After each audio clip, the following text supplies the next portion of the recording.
there was a BAC meeting held in the Speaker's chamber at 4 p.m. Now, this BAC meeting was basically to decide about the business to be transacted in the coming assembly.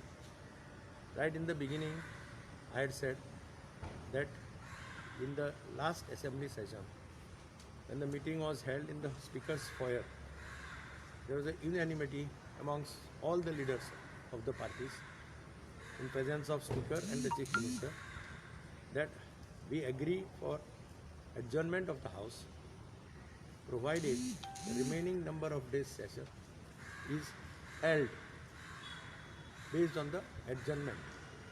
And that was the reason everybody agreed, including the Chief Minister and the Speaker, and the House was adjourned to meet again on 19th of July. Now, this was the basic commitment based on which all of us agreed for the adjournment of the House because of COVID situation existing at that time. Today the situation is not that bad what it was that time. See, even when that situation was there, we had conducted, I think, House for 4 days or 5 days. Now, our demand was, you had prorogued the House in between, saying that some ordinances are required to be issued. We said, given prorogation of the House is the prerogative of the government, that is all right.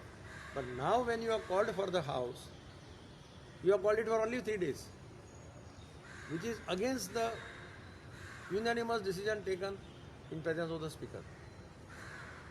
And you are listed this much business, see. 16 bills are enlisted in 3 days' time. Again, they are making a mistake of taking government business on private members' day. In the last assembly session, in the last business advisory committee, there was a total consensus that private members' day shall be reserved only for private members. No other business will be transacted. Again, they are transacting government business on the private members' day, which I had objected. I have told them to record my dissent.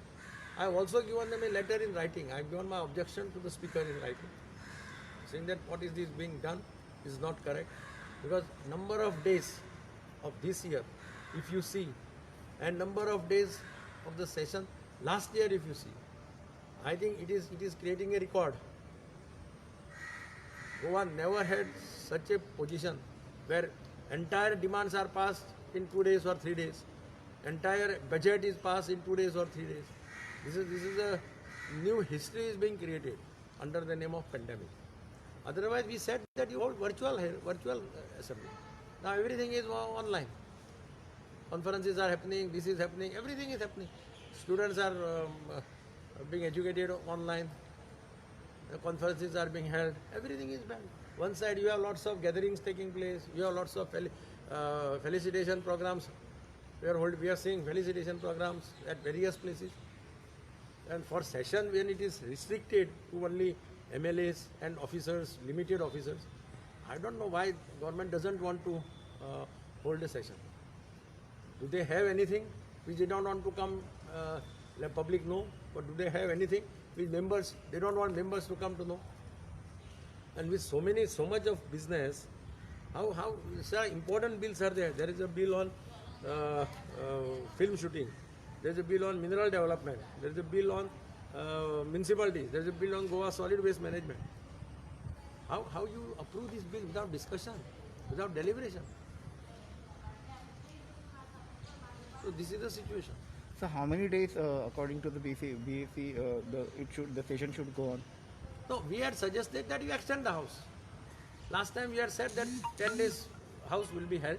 Hold it 3 days. You have extended by 1 week at least minimum, so that we go to the next. There is no harm there. What is the harm there in extending that?